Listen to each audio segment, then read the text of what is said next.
Hey folks, I just wanted to upload another quick Tomahawk video to my channel. This is an update for sort of a modern classical Tomahawk. This is the GG&G Battlehawk Tomahawk, and it has been out of production for over 10 years now. I picked this one up back in 2012, 2013. And I think it was in one of the Call of Duty games, one of the throwing Tomahawks. I don't remember which one.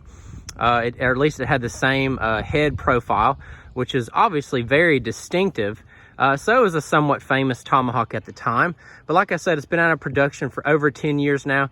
It's unbelievably thick and beefy. I forget the thickness. It's getting close to like ½ an inch thick. It's some sort of, I think it's called an S7 crucible steel.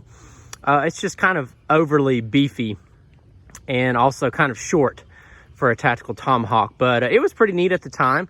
And what this video is, I just wanted to just share an update of, I sort of restored it. I had pretty much torn off or torn up and shredded the original coat of paint it had. You can see where the original color, let's see, get this in focus better.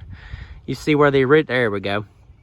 There's the original green, and I had actually repainted the head years ago and tore that off again. And I just recently repainted it. It was a moss green, I think a Rust-Oleum. And that actually turned out really nice. There's a clear coat on there. So I'm calling this Tomahawk restored. There's some handle damages on the G10. I was playing around with some of the hardware. I actually could not get back the hardware out, so I had to sort of kind of go the hard way to get those handle scales off at one point.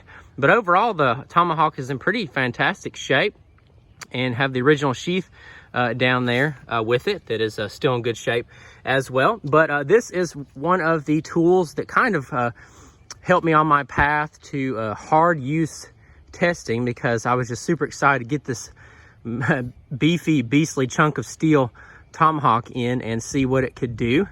And it was a very interesting experience. This is not something I would carry in the woods for camping or anything like that. It just doesn't even have sort of a good chopping edge, but breaking through a car window, or maybe possibly doing some breaching with it, getting in and outside a structure, yeah, sure. But there it is in all its glory. Over 10 years ago, still got mine. There's probably a few out there floating around, but like I said, long discontinued and somewhat famous. So folks, thank you for watching.